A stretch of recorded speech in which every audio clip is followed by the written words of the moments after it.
How are you doing, everyone? It's Paul Wilson, CEO of the Hwanseung Group, coming at you on the 19th of September 2023. Have you had a good day today? It's been raining today. This is actually the upload catching up from yesterday. I was one day late because my mum just came back from Europe on Monday afternoon, and so I'm getting this one day late too, so I'm very sorry for that. But if I get enough time tonight, I'll go for my second upload, bring you the 20th as well.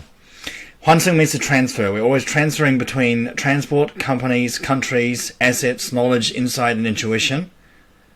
We want to transfer in all our lives. We get free advertising all over the subway, okay, and the buses. When we're transferring between subways and buses, there all over the LCD display panels, all in the ticket machines, the T-money machines, okay. So that's why I've registered my company as Hwanseung.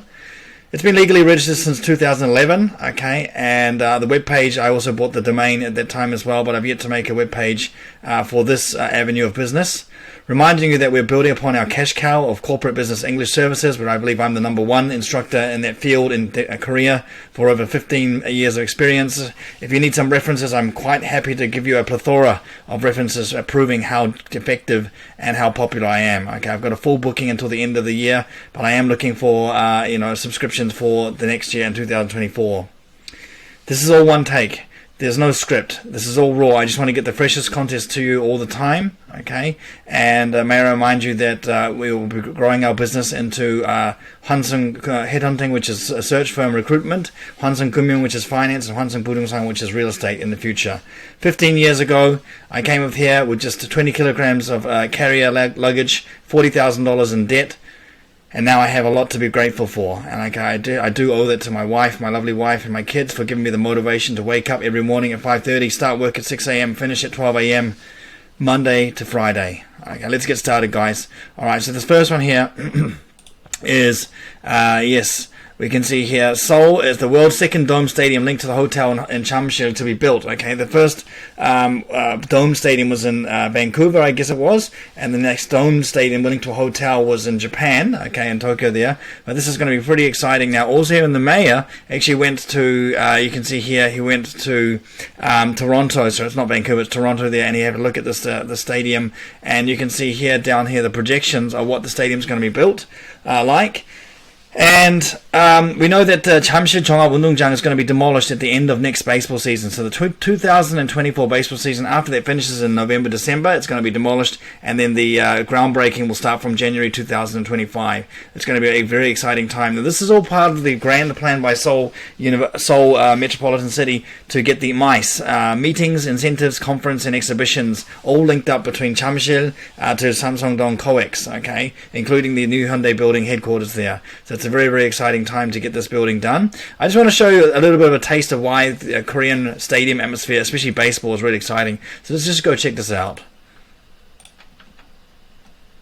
We've got a typical baseball game. Quite a famous food blogger, world's best food blog is the name of their channel. Jokbal, sundae. Put some spicy sauce in there too. Tell me, which American stadium has a blood sausage? I'm gonna go with another blood. All right, here we go. Cheers. Wow, it's so gummy on the inside. That's so strange. It has a look. You got the jokbal. That, my friend, is where you find the magic. I never eat raw garlic except for when I'm in Korea. Yes, this guy doesn't eat raw garlic. He sees this in Korea. I'm doing the show at a baseball game. I feel like everyone's okay, we got the chicken. You don't get to have it. Yeah. So first of all, take a look at this. This is a Seoul burger. That means shrimp burger. Seoul burger. Okay, you got to get the sotdog as well. But anyway, skip that ad. Sotdog there. Here they have a sauce station. We have like a cheese powder. We have ketchup. We have mustard. And then we have a chili. It's quite nice. All right, very good. Okay, so yes, I hope you enjoy the new stadium with a hotel room. Maybe wouldn't it be very nice waking up, and then opening your window and seeing a baseball game live. When you've had enough, just close your curtains and go back to Netflix. How would that be? Okay, good guys. All right, well, let's go on to the next one here. Police to strengthen preventive patrol. Actually, in response to all these, terrorist actions over the summer, 2,800 police officers are going to be stationed outside of the office. Okay, they're normally relegated to office duties, but they're going to be on active patrol now. It's quite interesting. Look at their footwear. They've got their own, footwear they can choose. This looks like a standard issue one here. But yeah, we do need a more police presence. But I do wish that Korean police would be a bit more stronger. They just seem a bit too kind, and the judgments and the court punishments are a bit too lenient from where I'm from compared to where I'm from in New Zealand. So yeah, if they are going to do that there, please, please enforce the law in a bit more of a strenuous way. We can see here there's a bit of action going on, okay, with someone with a flare gun. Rail workers went on strike near the Namyong station on Seoul. Okay, these guys using a flare. Okay, so yeah, please be a bit more law enforcementable. Okay, now this next one, guys, is caffeinated drinks. Okay, spark a buzz on teens' overuse. Now you can see here, a lot of teens are actually using these drinks these days, but they cause a lot of problems here, and I'll just show you what is going on. Okay, you can see here, when a teen consumes too much caffeine, it can lead to a detrimental health effects and have a negative effect on the teen's growing body, producing nausea, sleep impairment, nervousness, and even slowing down the maturing process of their brains and the ability to concentrate, according to experts. In rare cases, caffeine poisoning can lead to death. Now, it's usually the high schoolers, or maybe the middle school, third grade, that are getting into coffee, because there's all this proliferation of cheap coffee houses around the schools and Hagwon areas there. Not to mention, you've got every single Pyeongjam has energy drinks. I want to give you a comparison of energy drinks of how much caffeine they actually have in them here. Okay, so let's have a look at this YouTube here. Okay, starting off with a normal dose of caffeine.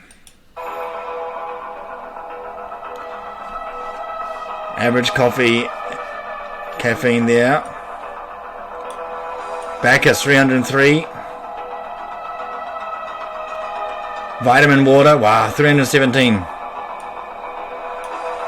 There's some ones that were not available in Korea. Duke. What's the next ones that's coming up? Bomb Energy. Burn, I've seen that before. That was in New Zealand. Yeah, I think that's made by Coca-Cola.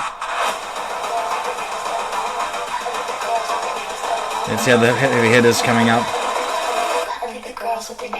Mother, yes, that's another one in New Zealand, 320. Semtex. Notice how they got a load of bomb names and stuff. Shark, let's just skip ahead. V8 Energy, this is like full of there's Monster, look at Monster there. Okay, 338. NOS.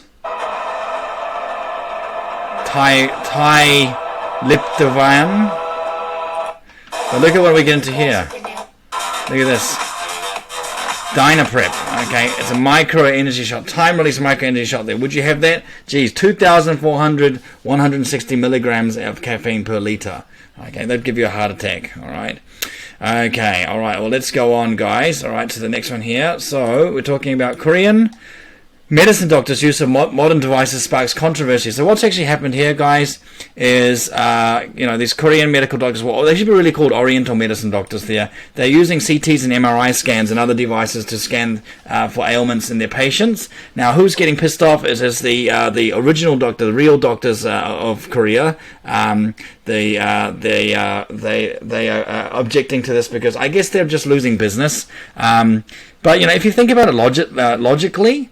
Even if an Oriental medicine doctor detects cancer, they can't treat that with acupuncture and heat treatment there. They need to refer it there. So if I was a normal doctor, if I was a qualified doctor at a university hospital, I would be making friends with these Oriental medicine doctors, the Hanibaksa, okay, and I'll say, hey, look, if you get any ones that you can't handle, you can't treat with the normal Oriental medicine, refer them to me and I'll give you a kickback. That's what I'll be doing. Think smart, come on.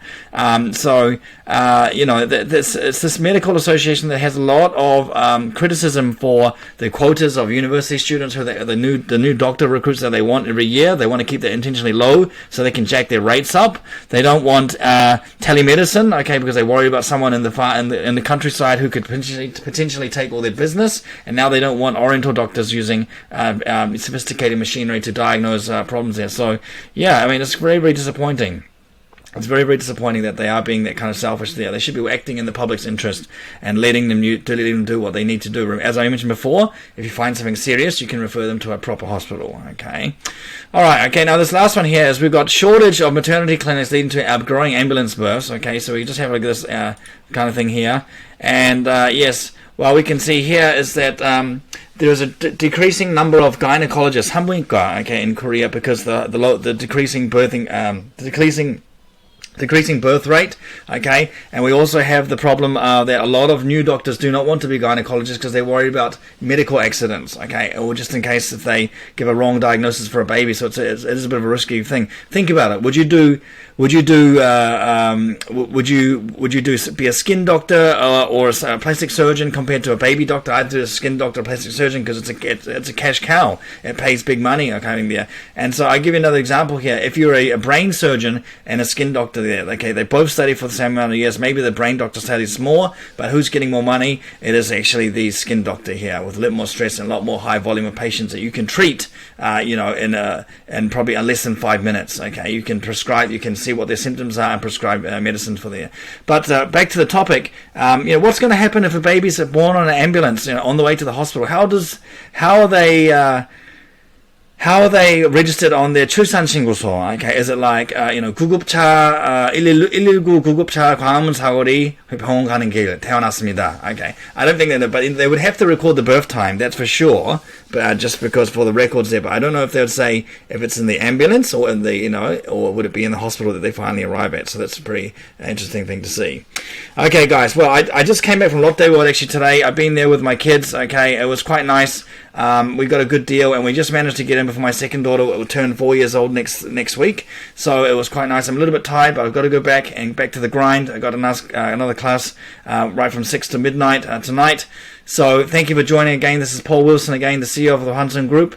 And just remind you, this is all one take. There's no script. There's no fancy editing. I don't believe in wasting my money and that kind of thing. I'd rather choose to invest that money back into my group, which is based upon my cash cow of corporate business English. And we're just going in to branch out into corporate headhunting, okay, which is headhunting, Hwanseung Group, which is finance, and Hwanseung Budongsan, which is real estate there. Okay, join me on my journeys. It's not about the destination, guys. It's all about the journey. I've been here for 15 years. Give me another 5. See where I can go. All right, we're transferring all in our lives all the time between knowledge, between transport companies, countries, assets, knowledge, insight, and intuition. All right, and that's what I have registered for my business there because it's a very, very commonly used phrase, and I do believe that we are always transferring to upgrade ourselves. Okay, thank you so much, guys. That's been Paul Wilson. Those were our people today. That's Hwanseung tonight.